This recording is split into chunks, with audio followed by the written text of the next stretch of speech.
Hoy veremos Jesús y su discurso escatológico. Y no es otra cosa que Jesús y su discurso de las últimas cosas que van a pasar. Llegaremos hasta el verso 28. Este discurso escatológico, este discurso de las últimas cosas, es algo que nace a través de los discípulos. Los discípulos le preguntan a Jesús en los primeros versos, en especial la pregunta está en el verso 3, y a él le preguntan esto: ¿qué señal habrá de tu venida y del fin de la era? Y es precisamente a través de los versos 4 en adelante cuando Jesús responde no a la pregunta que ellos hicieron, porque Jesús no responde a la pregunta específica que hacían ellos. Él desarrolla todo un discurso tal que hablará de las últimas cosas. Pero la pregunta quedó latente y en un verso da una respuesta a Jesús respecto a qué señal o qué cosas acontecerán. Pero sí algo que debemos nosotros estar preparados. Algo que la iglesia debe saber. Y algo que se señala enfáticamente en este capítulo 24 y en especial del verso 4 al 28, tiene que ver con alguien. El verso 4 dice: mirad que nadie os engañe. Y todo el verso 23, porque se levantarán falsos cristos, falsos profetas, harán grandes señales y prodigios, de tal manera que engañarán. Pero no tan solo en esos versos menciona ello también, sino el verso 11 dice: y muchos falsos profetas se levantarán, ¿y qué? Y engañarán a muchos.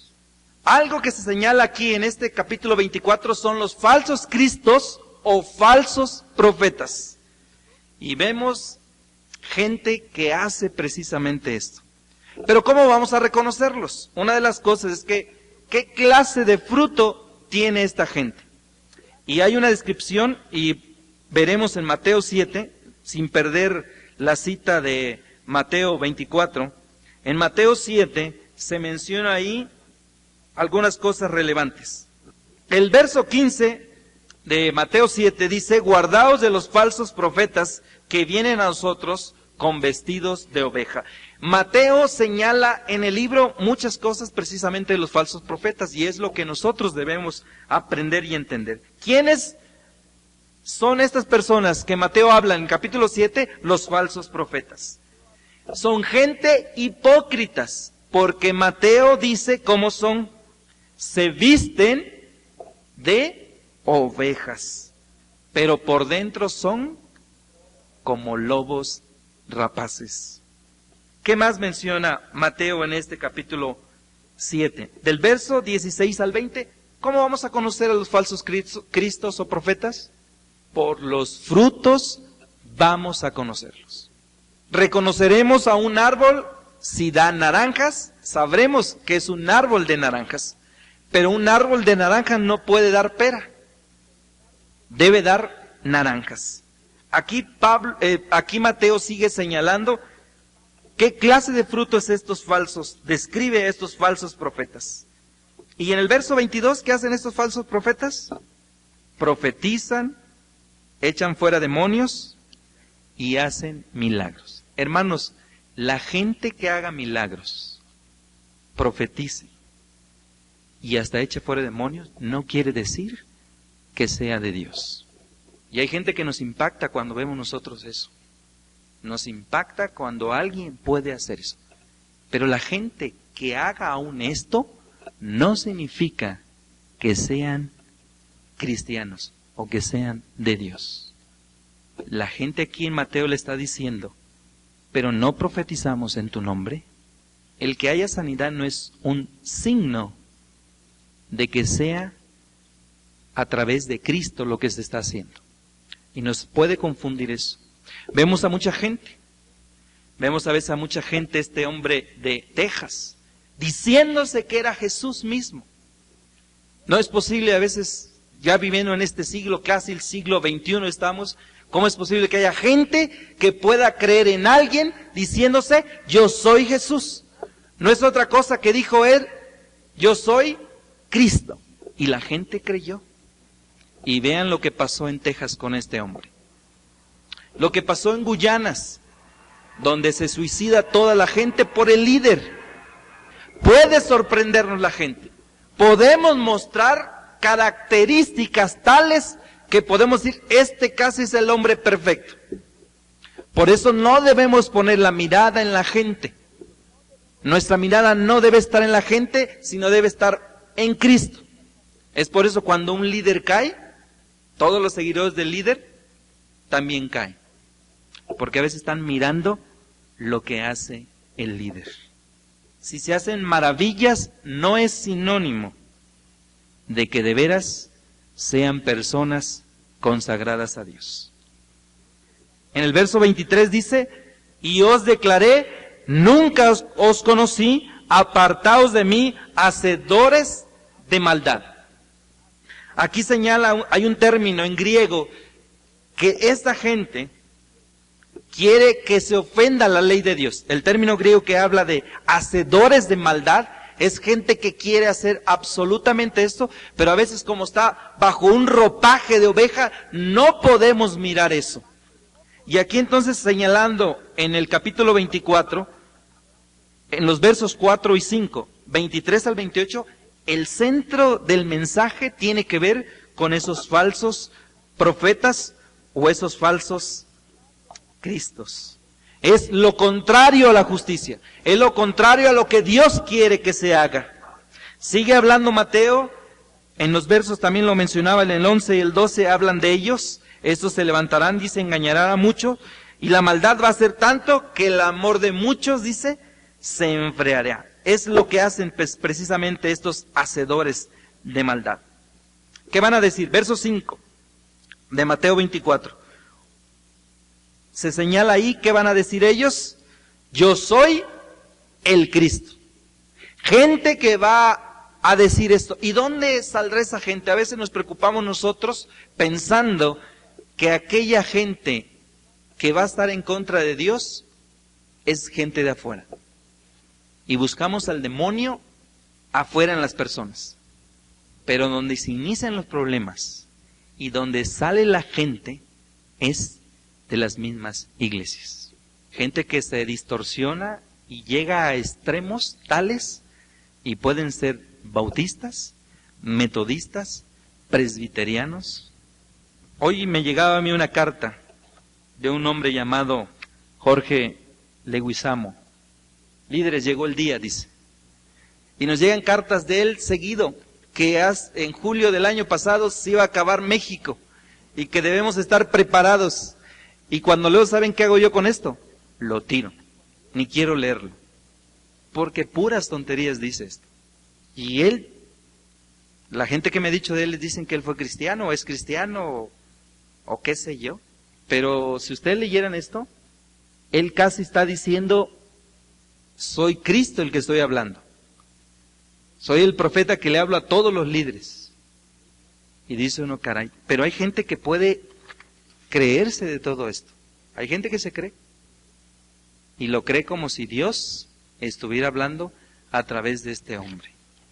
El capítulo 24 sigue hablando, dice que en el verso 5, que no tan solo va a decir, yo soy el Cristo, sino que a muchos engañará. En este pasaje menciono que a muchos engañará. En el verso 5, 11 y 24, ¿qué pasa con ellos? Si engaña, ¿tiene éxito o fracasa este falso profeta? ¿Tendrá éxito o no tendrá éxito? ¿No? A mí me parece que sí. Porque si puede engañar a otros, tiene éxito en lo que él logra. En ese sentido de engañar, tiene éxito, no porque sea realmente lo que él dice. Nos percatamos aquí en Mateo 24 que estos hombres llamados falsos profetas o falsos cristos tienen éxito porque pueden engañar a muchos. Su mensaje es falso. Verso 23 y 26.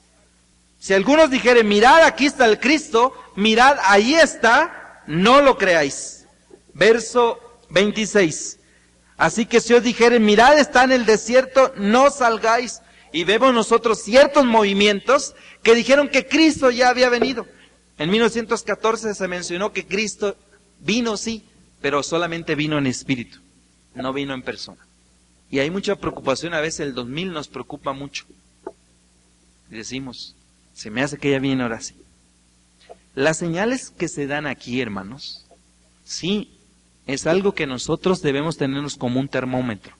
Pero no significa si hay un terremoto en un lado y en otro y hay guerra, ya viene Cristo. Porque alguien se tomó la tarea de en los primeros 3 años contar cuántas guerras había y hubo más de 300 guerras. En los primeros 300 años de nuestra era.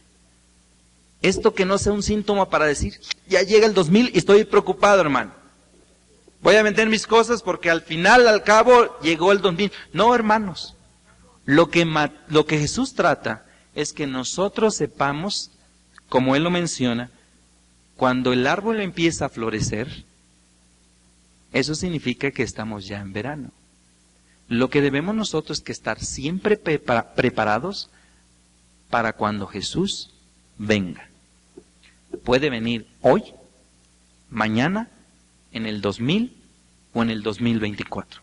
Y Jesús lo menciona cuando le dicen a él, verso 36, ¿qué dice Jesús? Responde entonces ahí a los discípulos. ¿Qué les dicen? El día ni la hora nadie la sabe, ni aun los ángeles, solo mi Padre. Y en verdad que Jesús estaba diciendo algo cierto. Él no lo sabía. No nos debe preocupar, hermanos. Lo que debemos pensar nosotros ante todo lo que pasa es precisamente nuestra vida cristiana llevarla tal como el Señor quiere. Y cada día presentar el Evangelio. Cada día hablar de lo que Jesucristo puede hacer hoy, lo que ha hecho ayer y lo que puede hacer más adelante.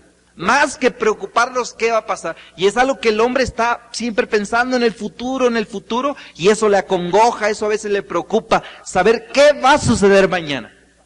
Esta identificación histórica de lo que estaba pasando aquí tenía que ver con los escribas y fariseos. Señalaba Mateo, ¿quiénes serían la gente para hablar que son hasta los falsos cristos y falsos profetas? Porque había escribas y fariseos que decían cada cosa que no concordaba con la misma palabra de Dios. ¿Qué hacen estos hombres? En el Mateo 13, 41, menciona algo relevante. Mateo lo sigue hablando. ¿Qué dice? ¿Qué es lo que menciona Mateo 13, 41? ¿Sí? ¿Qué van a hacer? Estas personas sirven solamente de tropiezo y son los que hacen iniquidad. En este pasaje menciona a aquellos que están sirviendo de tropiezo y hacen iniquidad. Y lo vemos más adelante en otro pasaje que Mateo sigue señalando, Mateo 16, verso 23, dice, pero él volviendo dijo a Pedro, quítate de mí, Satanás, me eres tropiezo, porque no pones la mira en las cosas de Dios, sino en la de los hombres. ¿Cómo se puede hacer? De esta forma, como Pedro lo estaba haciendo con Jesús. No, que no te pase eso, Señor. ¿Por qué vas a hacer eso? ¿Cómo lo hacen? De esa forma.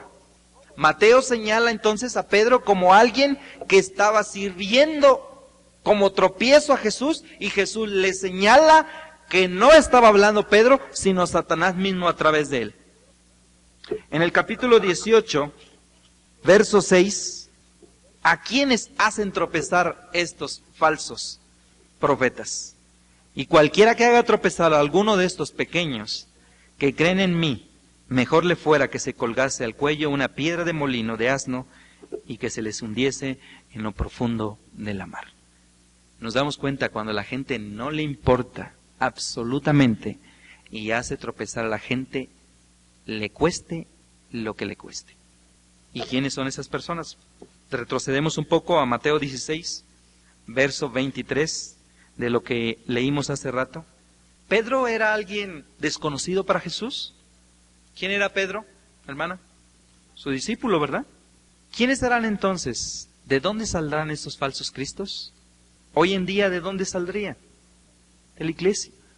De ahí salen los falsos cristos y falsos profetas. Pero no vamos a estar llegando a la iglesia. Cuando he predicado de ello, no llegue, hermano, y diga, se me hace que este es un falso Cristo. Yo lo veo así como que Yo siento en mi corazón, porque a veces no sé cómo la gente puede hacer eso. Yo siento que el hermano no es cristiano. Ah, caray, yo no sé cómo es que siente él eso. O yo pienso que este no es cristiano. Yo creo, casi por mi madre que ya murió, que no es cristiano. No estamos para eso, hermanos. Y no venimos para eso. Para ver quién es un falso Cristo o supongamos que pueda ser la persona. No. Lo que sí debemos estar preparados es que si alguien sale y está en nuestra iglesia y lo vimos cantar y lo vimos predicar, que eso no nos preocupe y no nos diga, ay, ahora ya no voy al templo, ya me quedo en mi casa. ¿Por qué? Porque el hermano que predicaba, ay, hasta el corazón me vibraba. Y no se diga tocando, era el hombre 10 y mírelo lo que hace, las barbaridades. No, hermano, debemos pensar, y lo que Mateo a través de Jesús en su discurso es que nosotros debemos estar preparados para ello y no para asustarnos y espantarnos. Normal que nos espantemos y nos asustemos, pero hasta ahí, hermanos. No debe ser una preocupación como para no dormir ya. Estos falsos cristos y todo el desarrollo de Mateo 24 señalando falsos cristos, guerras, hambres, terremotos, persecuciones, apostasías, maldad, el enfriamiento del amor mutuo.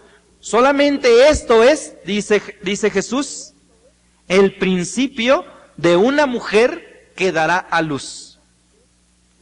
No es otra cosa que cuando la mujer ya va a dar a luz, y algunas mujeres que están ahí a lo mejor no me dejan mentir, yo nunca he dado a luz, pero me han dicho qué es lo que pasa a veces. Cuando ya el bebé está por venir, empiezan los dolores. Está anunciando que el bebé está por nacer. Todo esto que Jesús señala es algo que nosotros miraremos con un termómetro para decir, los últimos tiempos están cerca. Pero el termómetro no señala que es mañana, ni pasado, sino que el tiempo de la aparición de Jesucristo para venir por su iglesia está pronto. Y esto nos debe animar a nosotros que vamos a ser perseguidos.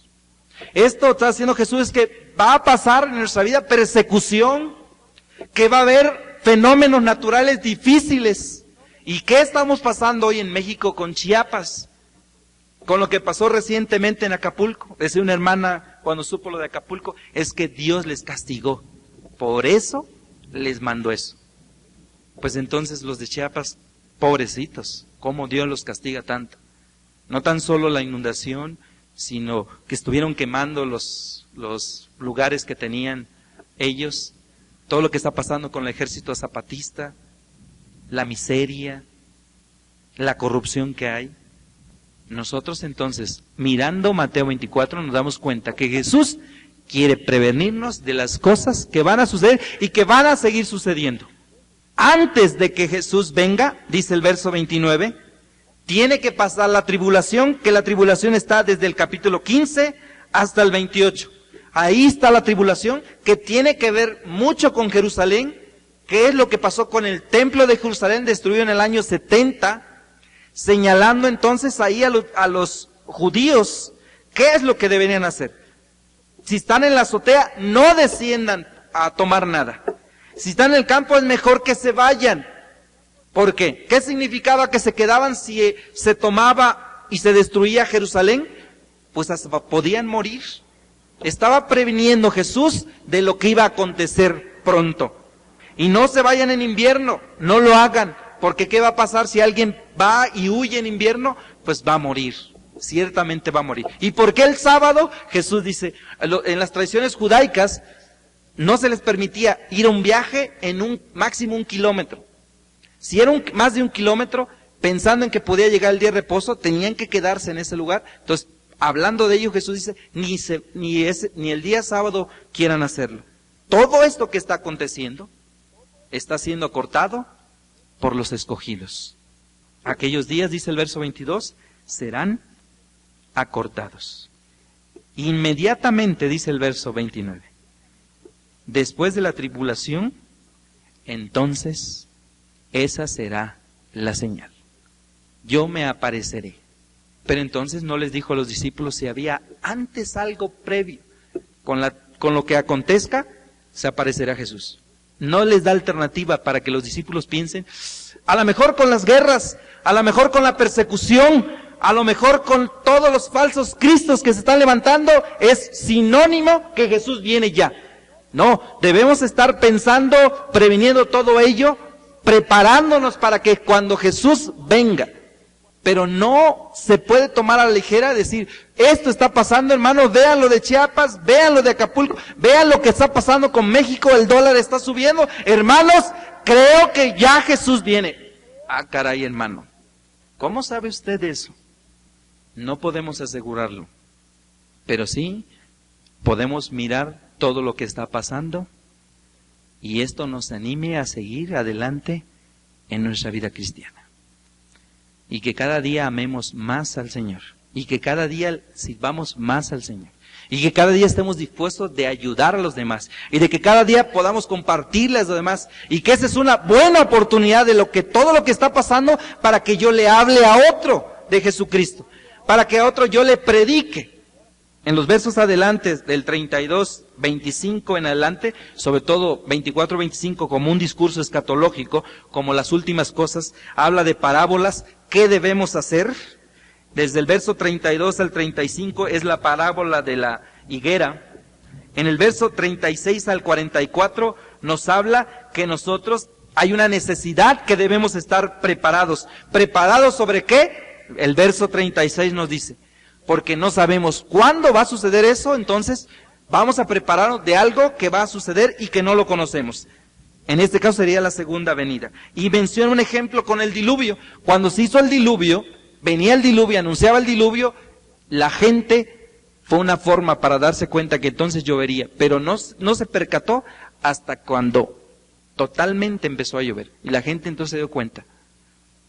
Esto debe servir un parámetro para nosotros, porque conocemos la historia. Y desde 45 al 51 es que aquel siervo que sea fiel va a perseverar, como decía el verso anteriores.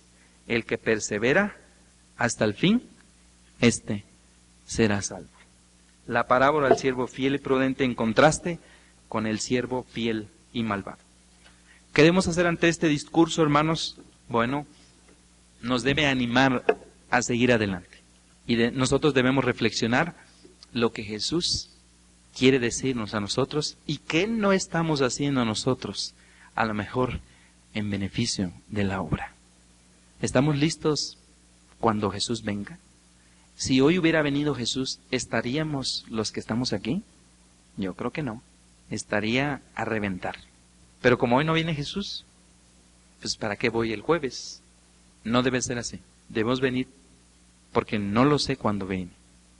Pero si vengo, porque alabo y glorifico su santo nombre.